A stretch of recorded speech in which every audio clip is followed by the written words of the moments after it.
Hi guys, if you're into making your own little bug out bag and you want your own little bits of kit and all the rest of that, yeah, there's one thing I will highly recommend.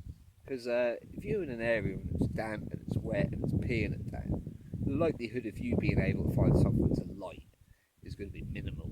So, for a very small cost and pretty much something you can get everywhere, I recommend this.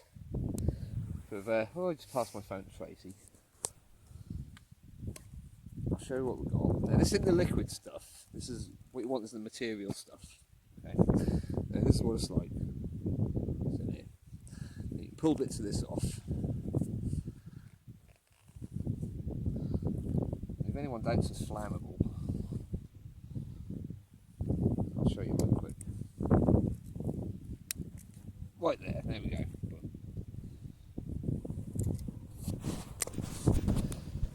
No issue with that one. So yeah, guys, literally, this is one thing I will recommend. This could be all the difference of you staying warm at night and freezing your tits off. So